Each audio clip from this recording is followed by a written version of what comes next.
안녕하세요. 저는 벨기에 선교교회 최규환 목사입니다. 여러분과 함께 같이 2시간에 걸쳐서 구원론을 이렇게 나누게 해주셔서 하나님께 영광을 돌립니다. 우리 같이 기도할까요? 하나님 감사합니다. 하나님 사랑하시는 런던 일링교회 교우들과 함께 성경적인 구원론을 같이 돌아보게 해주셔서 감사합니다. 사람의 지혜도 아니요, 또 사람의 어떤 창작물도 아닌 하나님의 조명과 계시 가운데 저희들에게 알려주시는 이 성경적 구원론이 저희들의 구원을 더욱더 튼튼하게 하게 하시고 저희들의 삶을 더 돌아보게 해주셔서 주님 앞에 갈 때까지 거룩한 성화의 길을 가는 저와 우리 런던 일링교회 성도님들 될 수 있기를 진심으로 바라고 또 바랍니다. 예수님의 이름으로 기도드렸습니다. 아멘.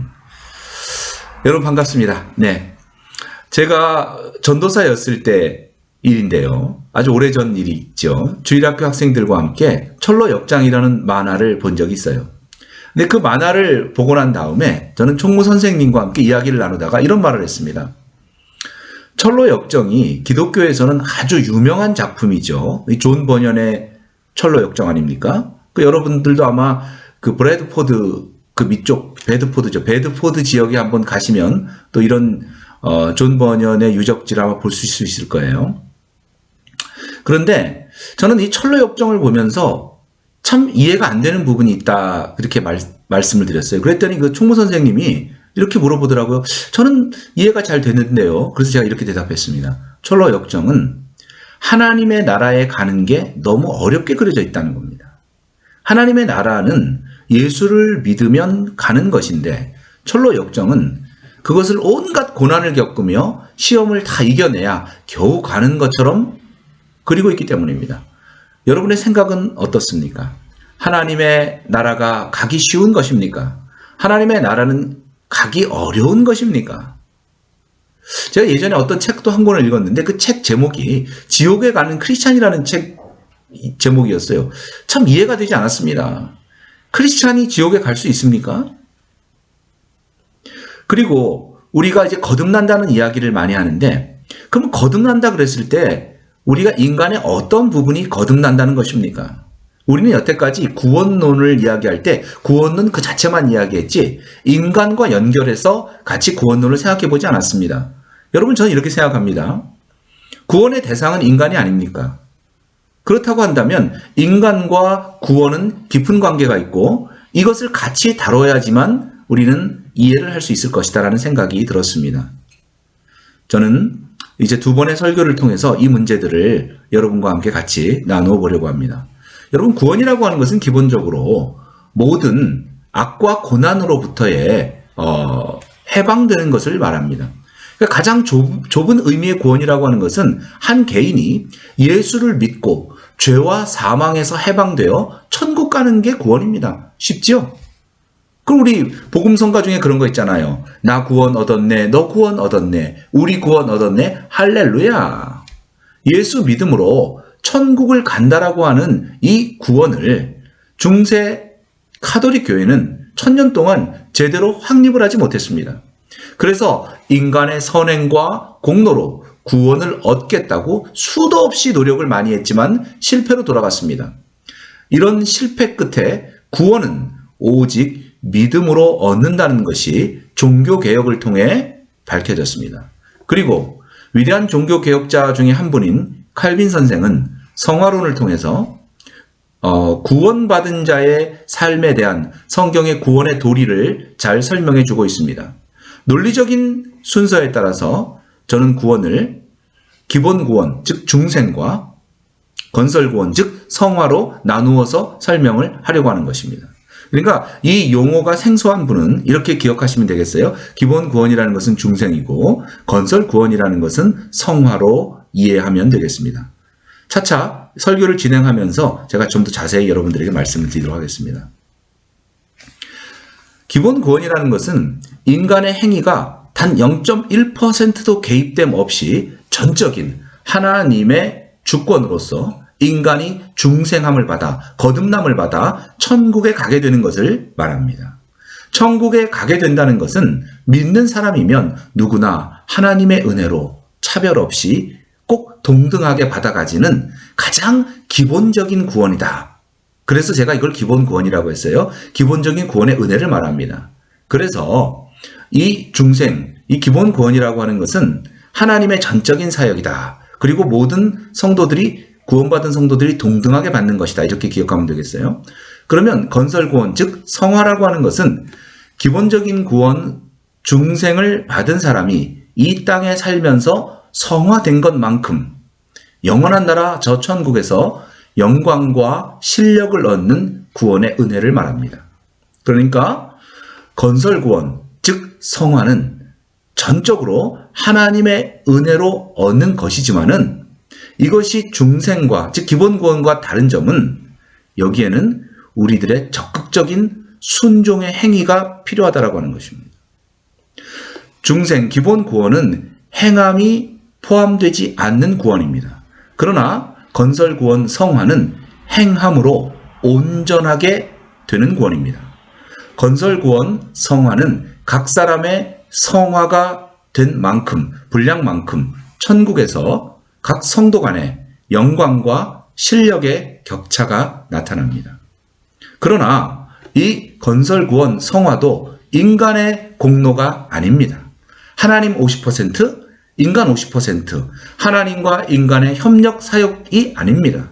전적인 하나님의 은혜에 속한 것입니다. 다만 이 땅에서 각 성도들이, 즉 중생한 성도들이 성화된 정도의 차이가 분명히 있을 것이며 그 차이가 저 천국 영원한 나라에서도 효력이 있다는 사실을 밝히는 것입니다. 그러니까 성화라고 하는 것은 우리가 날마다 예수 그리스도를 닮아가는 것이고 신의 성품, 하나님의 성품을 입는 것을 이야기합니다. 어떻게 입습니까?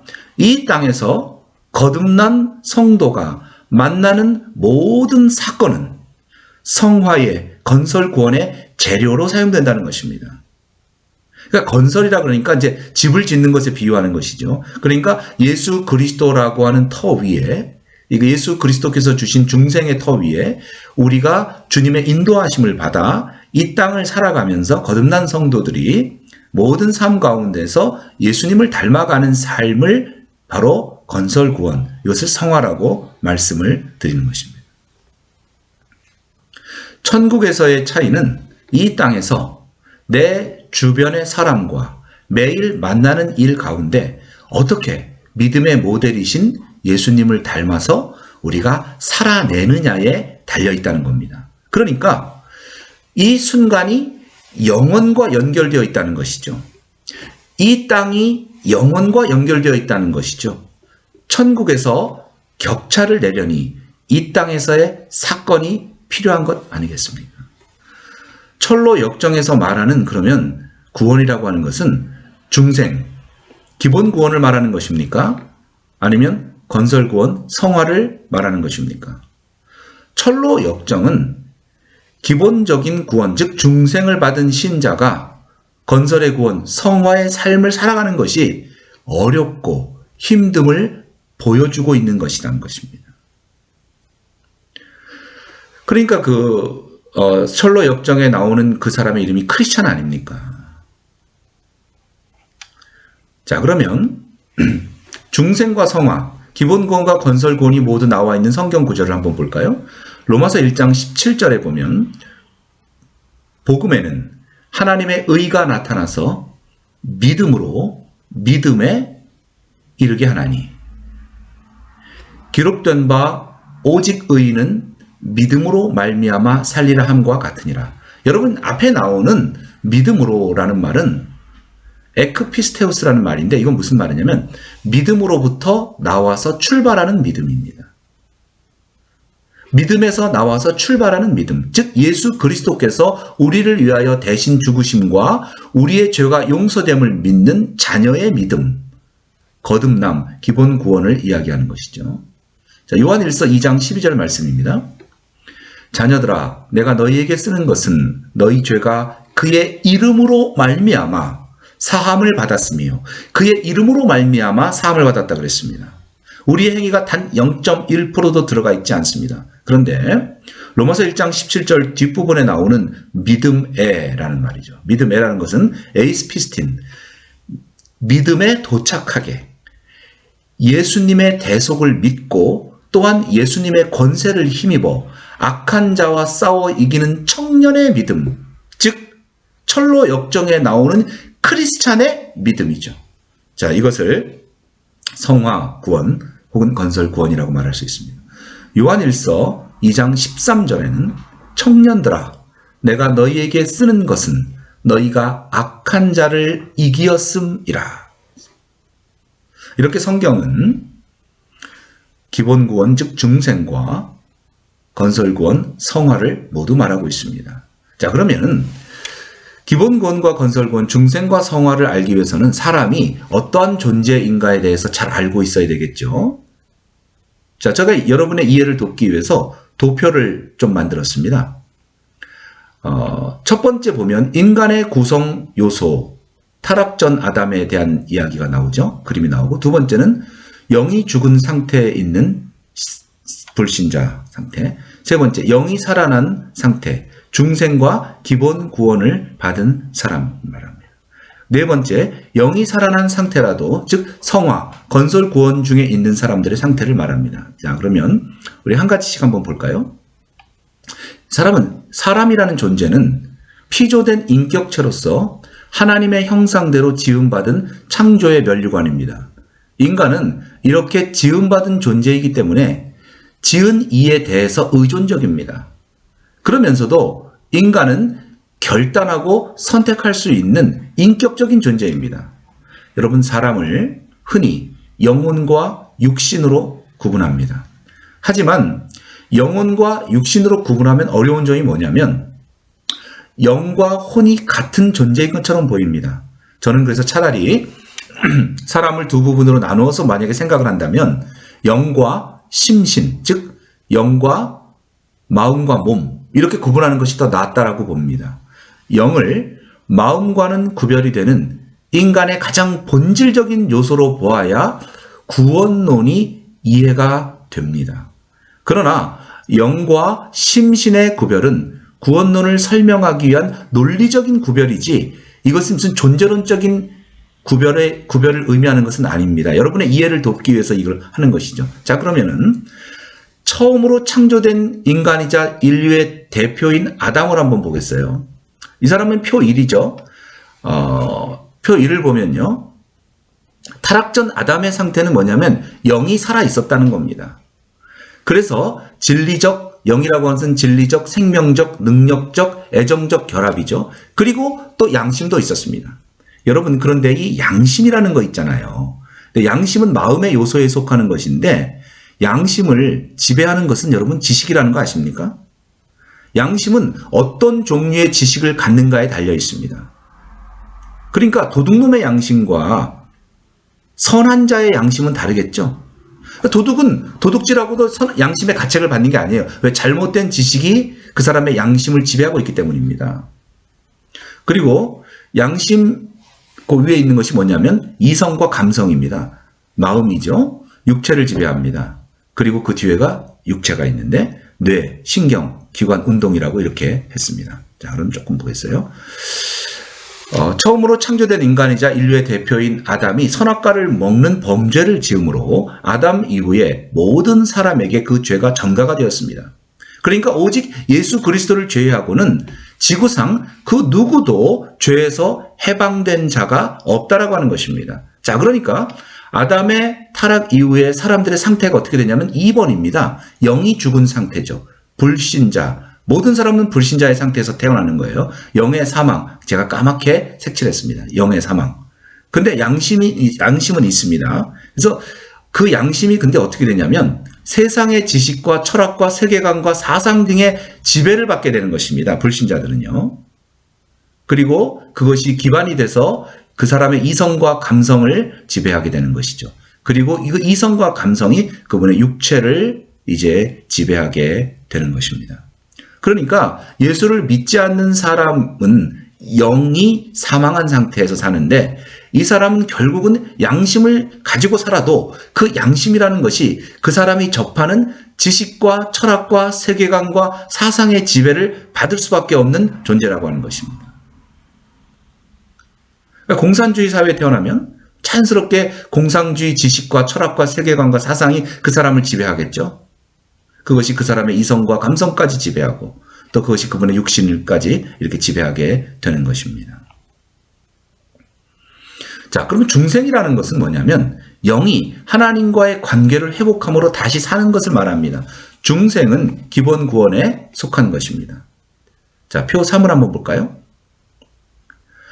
영이 살아난 상태, 중생, 기본 구원을 받은 자, 영이 살아났습니다. 그래서 제가 이제 빨간 거로 산 영, 우리가 우리의 영이 살아났을 때 나의 영과 더불어 성령께서 내가 구원받은 것을 증거한다 그랬어요. 로마서 말씀에. 자, 그러니까 성령님께서 내주하십니다. 그러니까 영이 살아난 사람은 여러분의 영 가운데 성령님이 들어와 계시고 여기 지성소가 생기는 것이죠. 그리고 그것을 따라서 우리가 진리 양심 속에 진리의 지식, 말씀과 성령의 지배를 받게 되는 삶을 살게 되는 것입니다. 그러니까 그것이 또 우리의 마음을 지배하게 되고 또 그것이 우리의 육신을 또 지배하게 되는 것입니다. 여러분, 우리 예수를 믿는다는 것은 존재론적으로 전혀 다른 차원의 사람이 되었다는 것을 말하고 있는 것입니다. 영이 살아난 즉 중생한 신자는 무조건 천국에 갑니다. 그런데 중생한 영 속에서 예수님의 대속과 성령의 말씀이 역사함으로 몸과 마음으로 하여금 종의 생활을 하게 하므로 인격적으로 그리스도의 장성한 분량에 이르도록 합니다. 이것을 뭐라고 얘기하냐면 성화라고 하는 것입니다. 이렇게 자라간 인격의 실력과 영광은 영원한 천국의 실력과 영광이 됩니다. 그러나 이 땅에서 내가 만나는 사건 속에서 불순종한 것만큼 성화되지 못했기 때문에 실력적으로 영광적으로 우리가 영원히 잃어버린 기능이 우리 안에 또 생기게 되겠죠. 자, 이것은 성화구원, 즉 건설구원에 속하는 것입니다. 그런데요, 자, 이 성화구원, 건설구원이라고 하는 것은 4번 한번 볼까요? 건설구원 중에 있는 자라고 그랬어요. 영이 살아났습니다. 그런데 영이 살아난 상태에서 우리의 양심 속에요. 진리 지식과 세상 지식의 싸움이 일어난다는 겁니다. 그러니까 이게 바로 뭐냐면 로마서 7장에 있는 상태예요. 오라 나는 곤고한 사람이로다. 누가 이 사망의 몸에서 나를 건져내라라고 얘기하는 겁니다. 그러니까 우리가 예수를 믿고 난 다음에 그 다음날 바로 죽으면 바로 천국에 가겠죠. 그러나 예수 믿고 난 다음에 우리가 사는 곳은 이 땅이 아닙니까? 그런데 이 땅은 세상 지식과 세상의 사상과 철학과 세계관이 판을 치고 있어요. 그런데 내가 이미 영이 거듭나서 이 영 속에서 성령의 인도하심과 말씀을 우리가 접하면서 무엇이 진리라는 것을 깨닫게 되니까 두 개의 싸움이 일어나기 시작한다는 겁니다. 양심 안에서. 진리 지식과 세상 지식의 싸움이 일어나기 시작합니다. 자, 이것을 성화, 건설 구원 중에 있는 자라는 겁니다. 자, 이것이 이성을 지배하고 또 육체를 지배하게 되는 것이죠. 조금 더 설명을 하도록 해보겠습니다. 인간의 이성은 신체를 지배합니다. 양심은 지식의 지배를 받습니다. 양심대로 했다고 해도 죄가 될 수 있습니다. 도덕과 신자의 양심의 기준은 다릅니다. 진리 지식이 삐뚤어지면 사람 전부가 삐뚤어지는 것입니다. 진리의 중요성과 지식의 중요성을 여러분 알아야 합니다. 말씀과 성령님이 와서 내 영을 거듭나게 해놓고 내 안에 계십니다. 영이 살아난 거듭난 신자 안에서 새 생명이 자라나고 있습니다. 이 새 생명은 자연 생명이 아니라 별개의 생명입니다. 그런데 마음이 영이고 영이 마음이라고 한다면 마음이 죄를 지으면 영도 죄를 짓는다는 말이 되니 그렇다고 한다면 성령도 죄를 짓는다는 말이 됩니다. 불신자의 영은 죽었지만 불신자의 마음은 살아서 활동을 합니다. 표 2번이죠. 죽었던 것을 살리셨다는 것은 영만 하나님의 새 생명으로 구속 중보로 살아나는 것을 말합니다. 죽어도 살고, 육은 죽어도 영은 살고, 살아서 믿는 자는 영원히 죽지 않습니다. 육신의 죽음과 상관이 없습니다. 자, 그런데 이성은 절대 자유적인 것이지만 의존적인 존재입니다. 이성은 반드시 거듭난 영의 지배를 받아야 합니다. 기본 구원이 영의 중생을 말하는데 이것은 하나님의 단독적인 사역입니다. 인간이 거부를 하지 못합니다. 칼빈 선생은 이것을 뭐라 그랬냐면 불가항력적 은혜, irresistible grace라고 했습니다. 하나님이 선택하신 백성은 반드시 예수 믿고 거듭나서 기본 구원 받게 되어 있습니다. 중생 기본 구원은 구속사에서 하나님의 완전한 단독적인 사역입니다. 영은 양심을 자극시키고 양심은 이성으로 회개하게 만듭니다. 진리가 없는 양심은 화인을 맞은 양심입니다. 양심의 가책을 받고 있는 것을 보면 그 사람이 무슨 지식을 가지고 사는지를 압니다. 진리 지식을 받게 되면 인격의 변화가 오고 양심의 변화가 옵니다. 영은 단번에 순간적으로 중생되었기 때문에 지금 죽어도 금방 천국에 갑니다. 그러나 이성, 마음과 혼은 점차적입니다. 죽음과 동시에 영만 천국에 갑니다. 이성, 마음과 혼이 입은 것과 육은 재림할 때까지, 예수님 재림하실 때까지 대기하고 있다가 재림 때 이성이 입은 것만큼만 부활합니다. 이성이 영이다라고 말한다면 이 문제는 풀리지 않습니다. 허물과 죄로 죽었다라고 하는 것은 무엇이 죽었다는 겁니까? 예수 믿기 전에 영이 죽어 있었다는 것을 말하는 것입니다. 인간은 피조된 인격체로서 하나님의 형상대로 지음받은 창조의 면류관입니다. 인간은 두 부분으로 이루어졌다 그랬죠? 첫 부분은 영입니다. 영은 비물질입니다. 만질 수 없지요. 두 번째 부분은 심신은 마음과 몸입니다. 그런데 마음과 몸을 이성 혹은 혼이라고 말하기도 합니다. 그런데 이 마음과 몸은 물질적 요소를 가지고 있다는 것입니다. 이런 인간론을 배경으로 하면 중생이라고 하는 것은 영이 하나님과의 관계를 회복함으로 다시 사는 것을 말합니다. 영이 다시 살아나는 중생은 가장 기본적인 구원에 속하는 것입니다. 중생한 영 속에서 예수 그리스도의 십자가의 죽음과 성령과 말씀과 성찬이 역사함으로 몸과 마음으로 하여금 순종의 생활을 하게 하고 인격적으로 그리스도의 장성한 분량에 이르도록 자라가는 것입니다. 자, 이것이 성화 구원이죠. 이렇게 자라간 몸과 마음의 인격의 실력과 영광은 영원한 하나님 나라의 실력과 영광이 되며 반면에 몸과 마음이 불순종한 만큼 성화되지 못하였기 때문에 실력적으로 영광적으로 영원히 잃어버린 기능이 됩니다. 이것을 일컬어 건설 구원이라고 합니다. 하나님의 주권에 기초한 기본 구원, 즉 중생의 터 위에서 하나님의 은혜를 받은 인간이 자기 자신의 책임을 다해서 거룩함을 입어 가는 구원, 건설 구원, 성화가 필요하겠죠. 하나님의 단독의 은혜로 이루어지는 구원의 역사를 기본 구원이라고 말하고 하나님의 은혜 안에서 인간의 자율적인 순종으로 이루어지는 거룩을 건설 구원이라고 말하겠습니다. 이렇게 함으로 하나님의 주권과 인간의 자유가 잘 조화가 됩니다. 성경은 일관되게 하나님이 일하시니 인간도 일한다라고 가르칩니다. 즉 성화의 배경은 100% 하나님의 주권이요 100% 인간의 책임입니다. 인간과 하나님이 상호 유기적입니다. 하나님이 홀로 창조한 세계와 구원 경륜은 영원하고 무한하고 심오합니다. 이에 비하여 인간이 하는 일이란 무엇입니까? 순간적이고 티끌과 같고 구더기와 같이 더러운 것이죠. 따라서 인간이 어떻게 감히 하나님의 구속사에게 뭔가를 보탤 수 있겠습니까? 그럼에도 불구하고 미쁘신 하나님께서 성도로 하여금 죽도록 충성하라 명령하신 것은 은혜 위에 은혜를 베푸시고 보상으로 상을 더하여 주시려는 이중에 넘치는 은혜라고 하는 것입니다. 그러므로 성도는 바울과 같이 죽도록 충성하고도 무익한 종이라고 고백해야 합니다.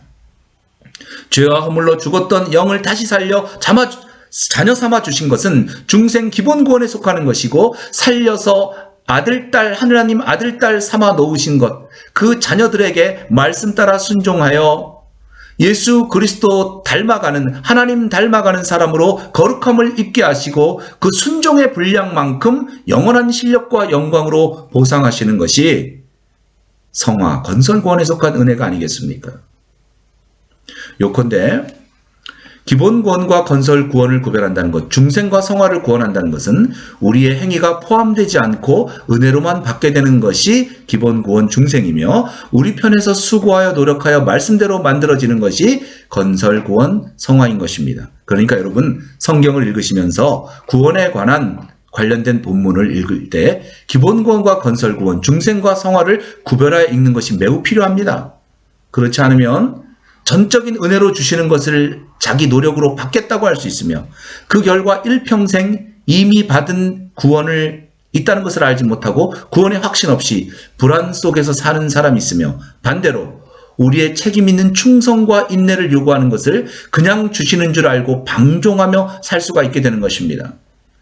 성경이 우리에게 양심과 마음과 몸의 행동을 요구하는 말씀은 성화, 건설 구원에 해당되는 말씀이므로 이를 순종하면 되는 것이고, 성경이 우리에게 그대로 그냥 주신다고 말씀하시는 것은 믿음으로 받고 감사하면 되는 것입니다. 자, 그럼 이제 성경을 통해서 우리 한번 살펴볼까요?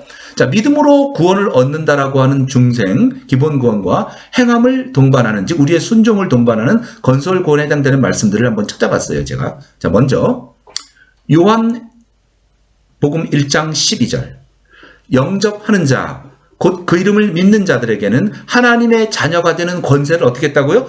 주셨다 그랬어요. 뭐죠? 그러니까 기본 구원 중생이죠. 선물로 받는 거잖아요. 디모데후서 1장 9절에서부터 10절, 하나님이 우리를 구원하사라 그랬어요. 거룩하신 소명으로 부르심은 우리의 행위대로 하심이 아니요, 오직 자기의 뜻과 영원 전부터 그리스도 예수 안에서 우리에게 주신 은혜대로 하심이라. 뭐죠? 네, 중생 기본 구원에 관한 말씀이죠.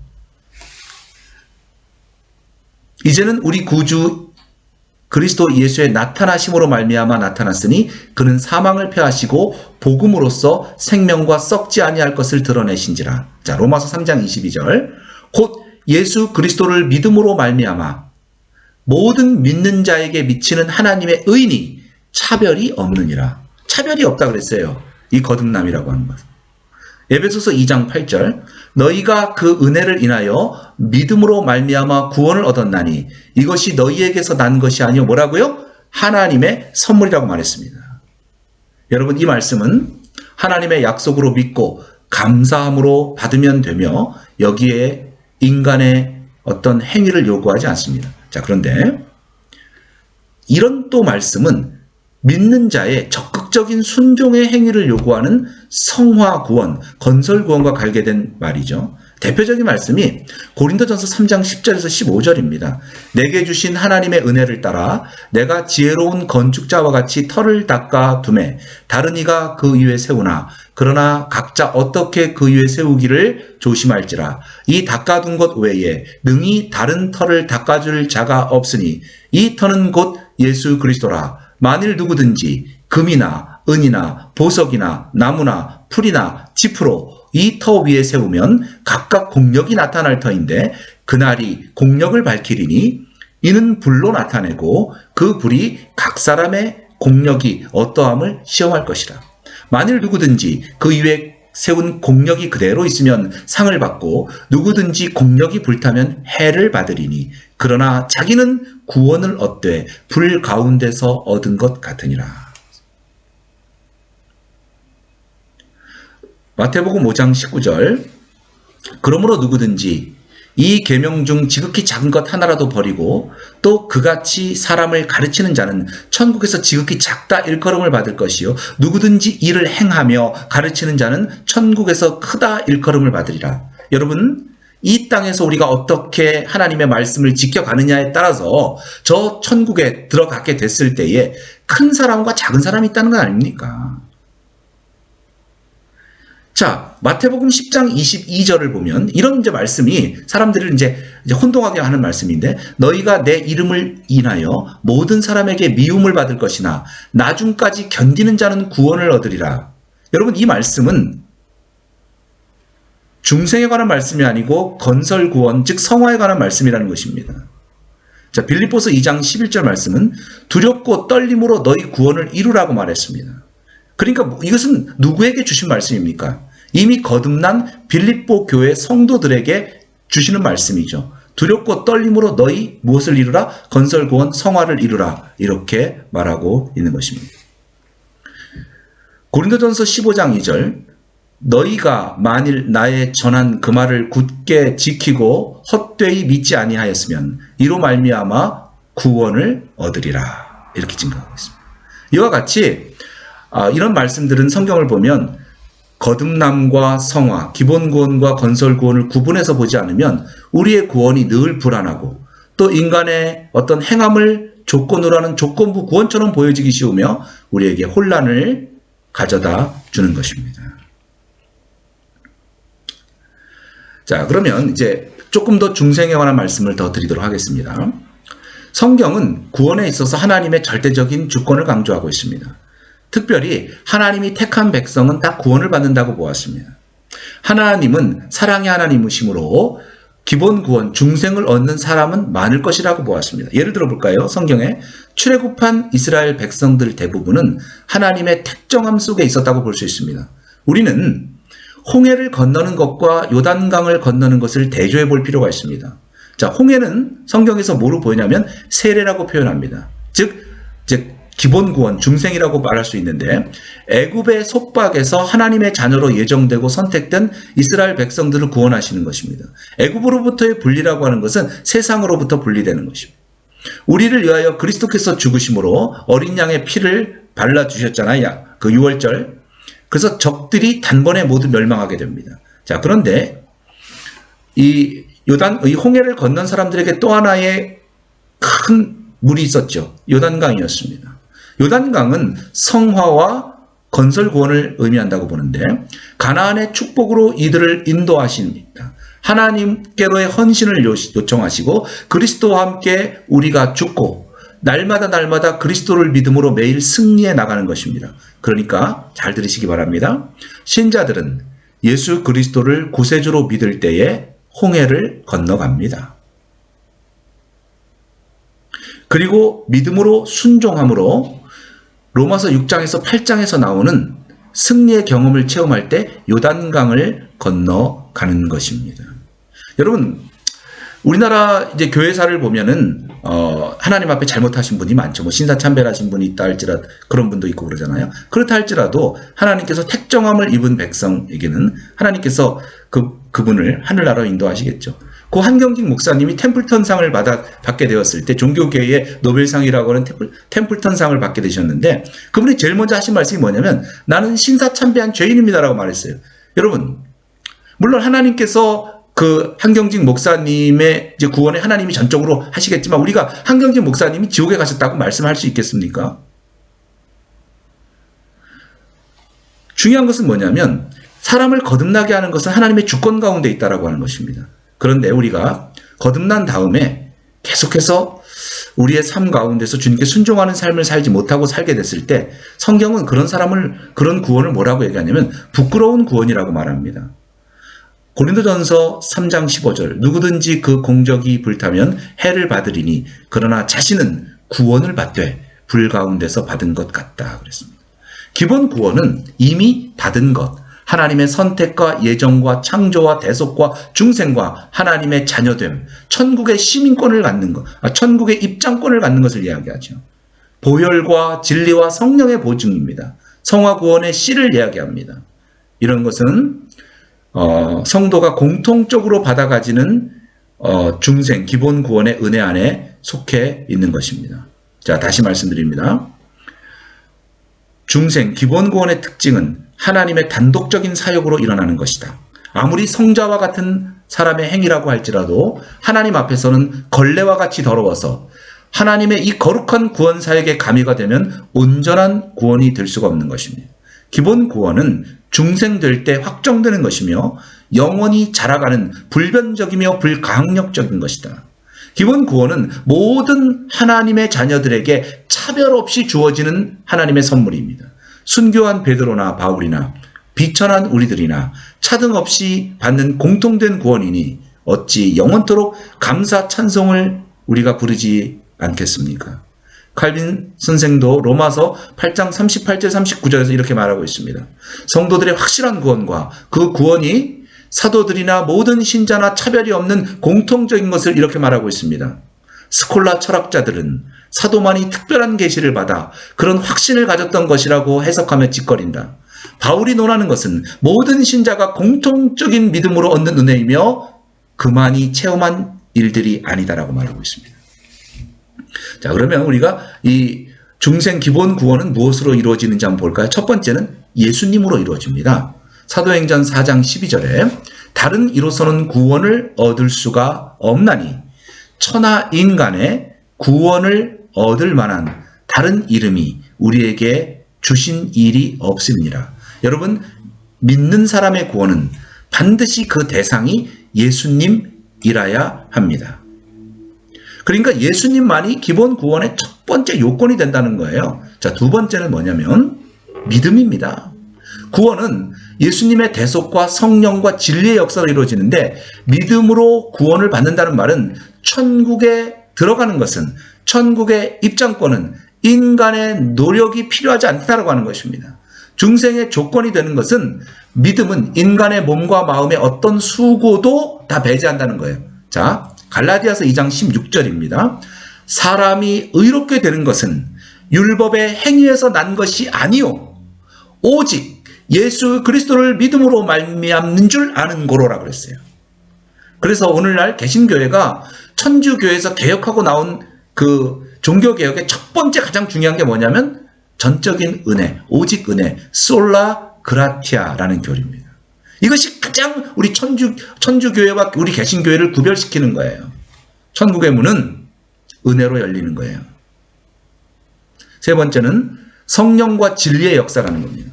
예수님의 대속이 우리에게 전달되는 것은 진리의 말씀을 통해서라는 거예요. 그런데 진리의 말씀을 우리에게 입히는 역할은 성령님의 사역이라고 하는 것입니다. 성령님은 대속을 우리에게 입히는 대속 책임자이시며 대속은 진리 말씀 속에 있고 진리는 우리를 살리는 구원의 도리인 것입니다. 따라서 우리가 예수를 믿고 처음 믿고 중생될 때 우리가 알지 못해서 그렇지 이미 예수님이 우리의 죄값을 대신 해결해 두었고 성령님은 그 대속을 우리에게 입혀서 살리시되 진리의 법칙으로 그렇게 하신다는 것입니다.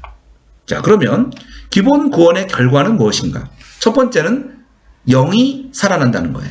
예수를 믿었다면 그 사람은 이미 죄로 죽었던 영이 살아난 사람이에요. 이를 중생이다. 무엇이 다시 살아났느냐? 영이 다시 살아났다. 사람이 알기도 전에 또 노력하기도 전에 이미 하나님께서 예수님의 대속으로 그 사람을 씻어 그의 영을 살렸다는 겁니다. 자기 자신이 자기가 마음이 믿기로 결심한 것이 신앙의 첫 출발인 줄로 아는 사람이 있지만 그런 마음을 주신 분이 누구죠? 하나님이신 거예요. 사람이 믿을 마음을 가질 때에 이미 하나님께서 먼저 그 사람의 영을 무조건 은혜로 살려놓으셨. 중생이 먼저 있는 거죠. 그래서 영의 지배를 받는 것은 양심의 지배를 받는 것은 마음의 지배를 받는 것은 육신이라고 말씀하지 않았습니까? 그리고 이제 뭐가 있냐면 영의 중생을 두고 더 한 가지 살핀 것은 뭐냐면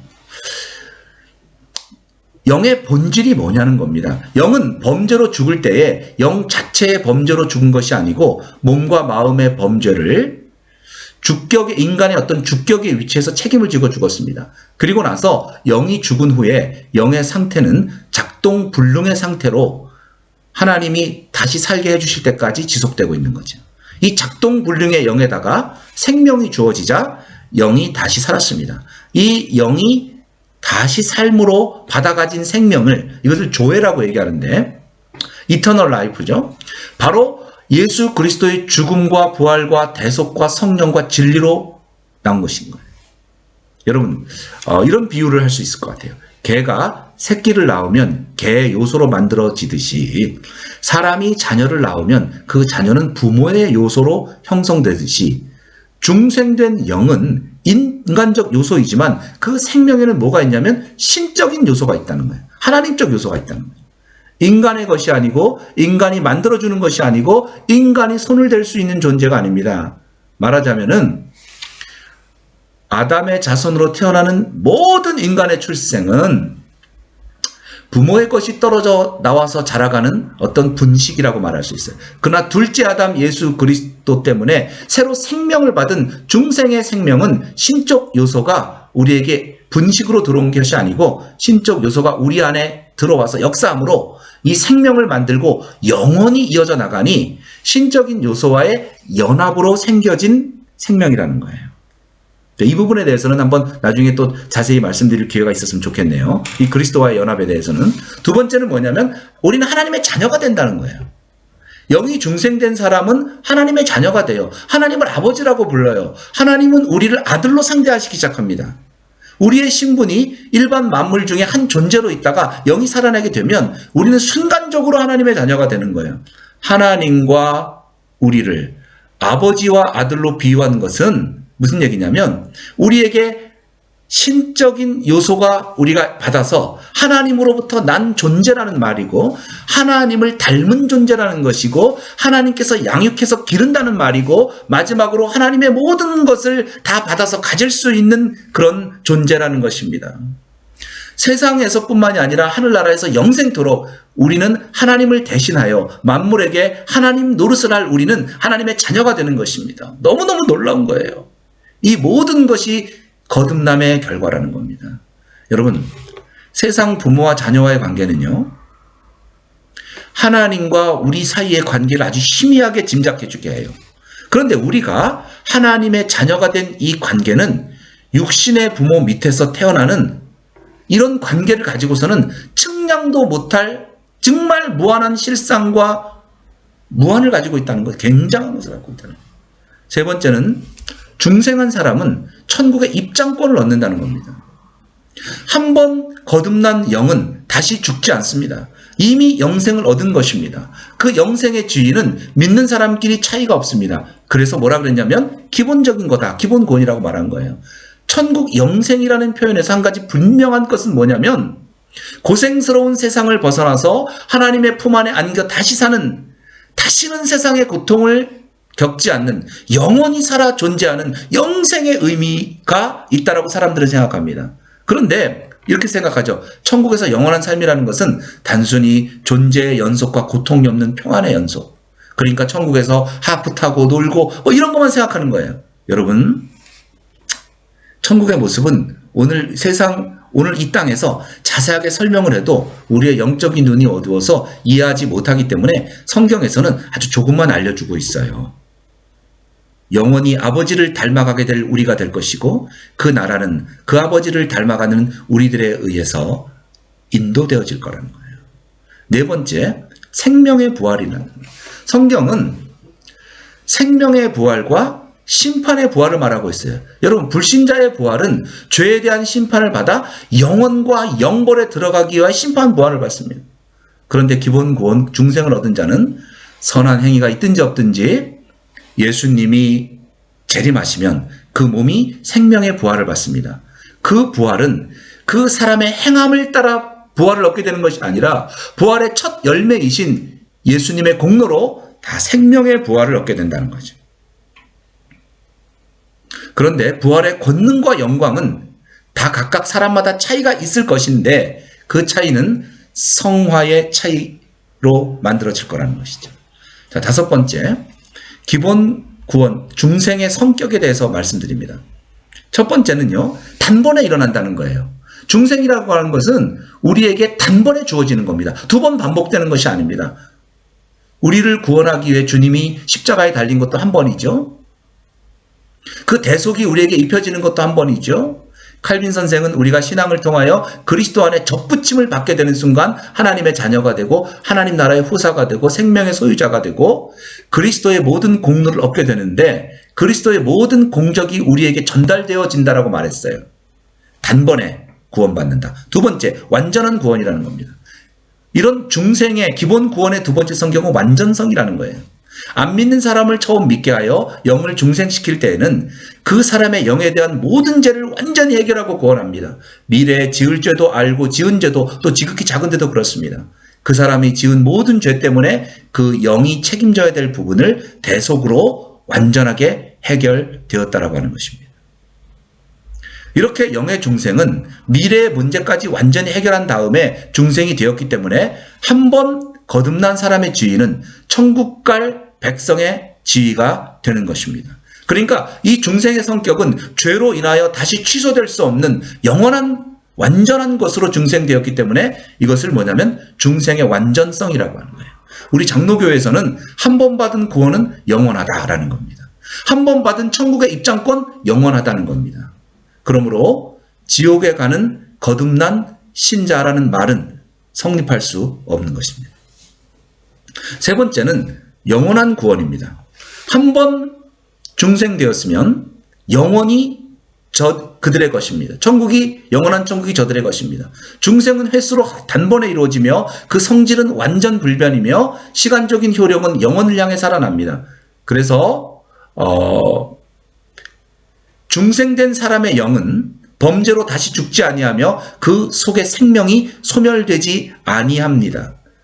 그리스도의 죽으심이 결정적이고 확정적이기 때문입니다. 그리스도 위에서 그리스도의 죽으심을 십자가 위에서 그리스도의 죽으심을 취소하거나 반복하는 것을 인정할 수 없다는 바로 그 이유 때문에 더 이상 죄의 지배하에 있을 수 없는 것입니다. 잘 들으십시오. 다만 마음과 몸의 범죄는 평생 싸우며 회개하며 고쳐 나가야 하는 것이 거듭난 성도들의 성화의 과제입니다. 그러니까 거듭난 성도에게서의 인생의 문제는 뭐죠? 자기 마음과 몸의 문제입니다. 우리는 이 문제를 평생 가지고 싸워 회개하고 순종함으로 주님께 드려지는 삶을 살아야 된다는 거예요. 자, 이제 기본 구원을 좀 중생을 정리하도록 하겠습니다. 인간은 영적인 존재죠. 마음을 가지고 있고 또 몸을 가지고 있습니다. 그런데 제가 그랬어요. 영이라고 하는 것은 비물질적인 것이고 마음과 몸은 물질적인 것이라고 했어요. 진정한 인간은 감각 세계에 있는 것들로는 영원한 만족을 얻을 수가 없어요. 예수님을 믿는 순간 거듭납니다. 그러면 거듭남이라고 하는 것은 영이 다시 살아나는 것을 이야기합니다. 거듭남, 중생이라는 것은 하나님의 의가 중생자의 영 가운데 들어오는 것이며 하나님의 성품을 받을 수 있는 존재가 된다는 겁니다. 그러니까 거듭난 사람은 그 사람은 새로운 피조물이 된 겁니다. 새로운 피조물이란 하나님의 생명과 하나님의 성품이 신자의 영 가운데 들어오는 것을 말합니다. 그렇다고 중생한 신자가 하나님이 되는 것입니까? 절대로 그렇지 않습니다. 하나님의 능력에 미치지 못합니다. 그러나 우리는 신의 성품, 하나님의 성품에 참여한다고 말할 수 있습니다. 중생하지 못한 자는 하나님에게 나아갈 수 없습니다. 일평생 정죄감을 가지고 삽니다. 중생하지 못한 자는 하나님께 나아갈 수 있는 권리가 없습니다. 중생하지 못한 자는 고도로 발달한 죄의식을 가지고 살아갑니다. 그 사람의 양심은 세상의 지식과 세상의 가치관으로 만들어져 있기 때문에 그 양심을 따른 지식이 그 사람의 이성과 마음을 지배합니다. 여러분, 이것은 열등의식의 영으로 사람을 지배하며 스스로를 무가치하다고 만들게 만듭니다. 불신자는 하나님을 알 수도 없고 발견할 수도 없는 보고 듣는 감각 지식에 근거한 믿음만을 갖게 되는 것입니다. 사랑하는 성도 여러분, 그 표를 한번 볼까요? 영이 거듭난다라고 하는 것은 천국의 입장권을 얻게 된다는 거예요. 근데 영이 거듭난 천국의 입장권, 거듭난 기본 구원 얻은 사람, 중생한 사람들이 살아가야 될 것이 뭐죠? 그 이후에 제자의 삶과 성화의 삶을 이 땅에서의 모든 삶 가운데서 우리가 그 삶을 살아가야 된다는 거예요. 여러분에게 가장 중요한 일은 뭐죠? 지금 하고 있는 일. 여러분에게 가장 중요한 사람은 누구죠? 지금 만나고 있는 사람입니다. 우리가 지금 하고 있는 일과 지금 만나고 있는 사람에게 그 사람을 통해서 뭘 해야 되냐면 예수 그리스도의 작은 모습, 작은 예수의 모습을 드러내고 신의 성품을 드러내는 일들을 우리가 이 땅의 삶 가운데서 해나가야 한다는 것입니다. 그리고 반드시 그것은 천국에서의 통치권, 천국에서의 상과 연결이 되어 있다라고 하는 것입니다. 여러분이 그리스도를 위해 고난을 받는 것이 이 땅에서는 힘들지만 반드시 하나님께서 상을 주십니다. 두 가지 구원의 의미가 있습니다. 천국의 입장권, 기본 구원, 중생, 영이 살아나는 것이죠. 하나님은 우리를 거듭나게 하시고 우리가 지은 모든 죄를 용서해 주심으로 천국에 들어가게 하십니다. 할렐루야, 아멘. 너 구원 받았네, 나 구원 받았네, 우리 구원 받았네. 이것보다 더 좋은 게 어디 있습니까? 저는요, 그 만세반석 열린이 있잖아요. 그 찬송 부를 때만 눈물이 납니다. 만세반석 열린이 내가 들어갑니다. 그 만세반석을 누가 열어주시는 겁니까? 우리 예수님께서 열어주시는 거 아니에요. 두 번째는 제자의 삶과 성화의 삶이 우리에게 기다리고 있습니다. 건설 구원, 즉 몸과 마음의 성화가 있어야 된다는 거예요. 하나님은 영이 거듭난 성도가 제자의 삶을 통해 영적인 성장과 성숙에 이르게 하시고 거룩한 삶에 따르는 영적인 열매를 많이 얻게 하심으로 그리스도의 장성한 분량까지 이르게 하신다라고 하는 겁니다.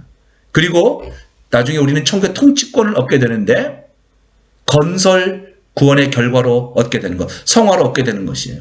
영적인 해방과 그리스도의 연합을 통해 그리스도의 장성한 분량에 이른 사람들은 장차 하나님의 나라에서 그리스도와 더불어 왕노릇하게 하는 거예요. 그러니까 천국의 입장권, 기본 구원, 중생, 영이 살아났다는 것은 우리가 이미 받은 과거의 구원, 제자의 삶과 성화의 삶, 건설 구원, 몸과 마음의 성화는 뭐죠? 지금 이루고 있는 현재의 구원, 천국의 통치권, 나중에 우리가 주님으로부터 받을 상을 이야기하는 건 뭐죠? 이것은 우리가 미래 받을 미래의 구원을 이야기하는 거예요. 이미 받은 구원, 지금 이루고 있는 구원, 앞으로 받을 구원, 이 세 종류가 있다는 것을 여러분 꼭 기억하시고, 오늘은 제가 이미 받은 구원에 관한 말씀을 주로 드렸습니다. 이제 결론을 맺도록 하겠습니다. 그리스도 안에서 내가 누구인지, 어떻게 의와 믿음을 얻을 수 있는지 잘 모르고 있습니다.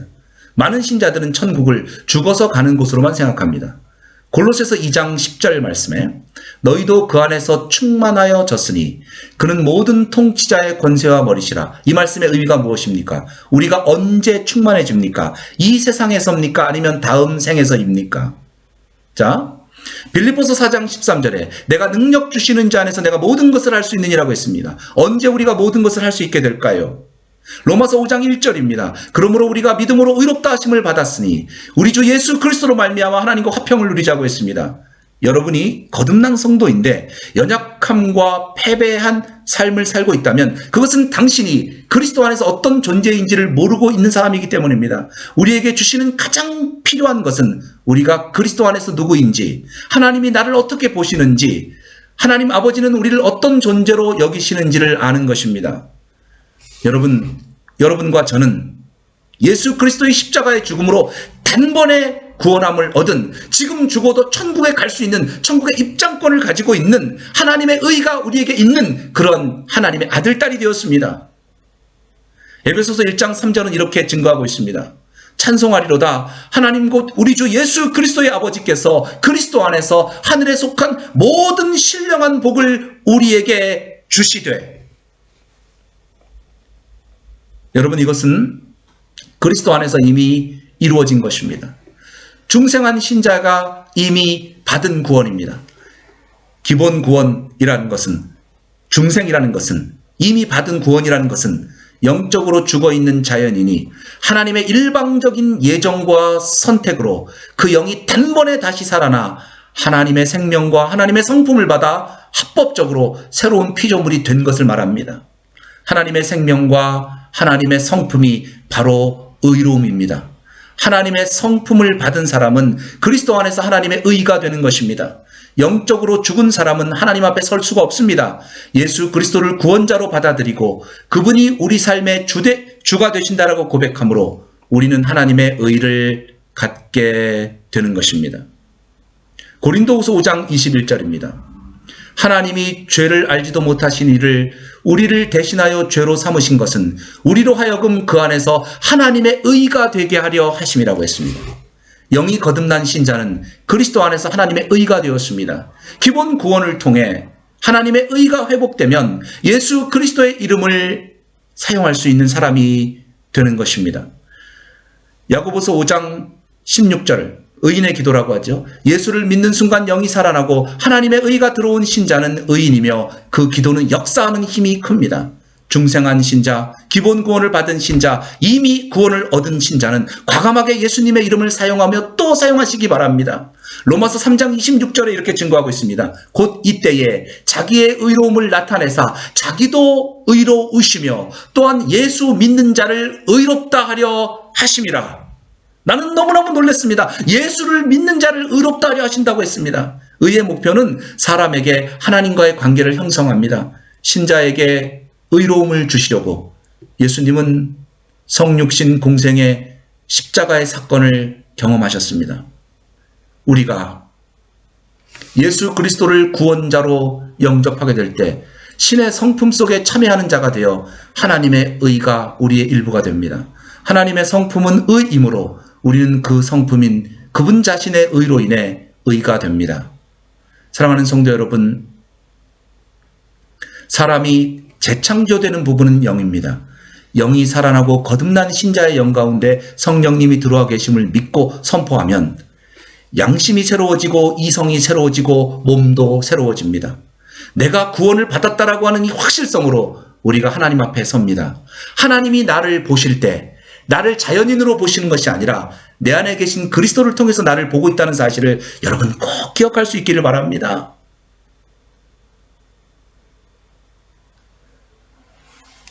의가 무엇입니까? 아담이 죄짓기 전에 그랬던 것처럼 자유롭게 하나님의 임재 앞에 설 수 있는 능력입니다. 거듭난 영을 가진 자에게 로마서 8장 1절에 그러므로 이제 그리스도 예수 안에 있는 자에게는 결코 정죄함이 없나니 의인은 믿음으로 말미암아 살리라 말씀하셨습니다. 이때에 하나님은 자신의 성품으로 의롭게 만드신 영의 구원을 받은 새로운 피조물을 설명하시는 것입니다. 하나님께서는 예수님이 우리의 의라고 선언하십니다. 고린도후서 5장 21절에서 하나님은 거듭남으로 우리를 그리스도 안에서 그분의 의가 되게 하셨다고 합니다. 하나님은 거듭난 당신을 볼 때 예수님을 통해서 당신을 보고 있다는 사실을 기억하십시오. 중생 기본 구원을 받은 나의 영은 충만합니다. 중생 기본 구원을 받은 나의 영은 하나님의 임재 가운데 있습니다. 기본 구원을 받은 중생을 얻은 나의 영은 의롭습니다. 기본 구원을 받은 나의 영은 죄를 짓지 않습니다. 기본 구원을 받은 나의 영은 죄책감이나 열등감이 없습니다. 기본 구원을 받은 나의 영은 사랑으로 충만합니다. 사랑하는 성도 여러분, 기본 구원은 하나님의 성품과 생명을 받는 것입니다. 기본 구원은 사람을 하나님의 자녀가 되게 하고 신자를 그리스도와 하나 되게 하며 아버지와 하나가 되게 하는 것입니다. 새로운 피조물, 거듭난 신자의 영은 그리스도 안에서 온전하고 완벽하며 돌봄을 받습니다. 언제나 여러분, 죄가 여러분을 누를 때에 내가 누구인가를 기억할 수 있기 바랍니다. 하나님이 죄를 알지도 못하신 이를 우리를 대신하여 죄로 삼으신 것은 우리로 하여금 그 안에서 하나님의 의가 되게 하려 하심이라. 저 고린도후서 5장 21절을 펼쳐놓고 우리는 연약함과 죄의식의 모든 생각을 거절하고 그리스도 안에서 우리의 위치를 생각하며 우리의 자유함을 선포할 수 있기를 바랍니다. 중생으로 기본 구원으로 영이 다시 살아난 당신은 주님의 생각, 주님의 마음이 여러분 안에 있다는 사실을 깨닫고 더 이상 세상의 노예, 사탄의 노예가 아니라 내 안에 오직 말씀으로 가득 채우는 그런 여러분과 제가 될 수 있기를 진심으로 바랍니다. 여러분은 누구이십니까? 예수 그리스도의 십자가의 죽음으로 만세전에 선택함을 받아 영이 단번에 살아난 거듭난 신자입니다. 기도하겠습니다. 하나님 감사합니다. 만세 반석이 열리는데 내가 들어갑니다. 이 만세 반석은 누가 여십니까? 주님이 여십니다. 주님은 만세 전에 예수 믿을 자를 선택하시고 구원받을 자를 선택하시고 예정하시고 인도하시고 기필코 당신의 열심으로 우리를 거듭나게 하셨습니다. 주님, 우리는 하나님의 자녀가 되었습니다. 하나님의 의가 우리 안에 있습니다. 그런데 내가 얻은 이 황홀한 구원을 망각하고 세상의 노예가 될 때가 많이 있었습니다. 오늘 나는 내가 얻은 이 황홀한 구원을 기뻐하며 즐거워하며 하나님이 나를 보실 때 자연인 나를 보는 것이 아니라 거듭난 나, 그리스도를 통해 나를 보고 있다는 사실을 깨닫고 그 안에서 안전함을 얻습니다. 예수님의 이름으로 기도드렸습니다. 아멘. 여러분 감사합니다. 토의 문제를 드렸으니 토의를 해주시면 좋겠고요. 또 오후 시간에 성화에 대해서 같이 나누도록 하겠습니다. 감사합니다. 여러분 주 안에서 모두 사랑합니다. 그리고 축복합니다.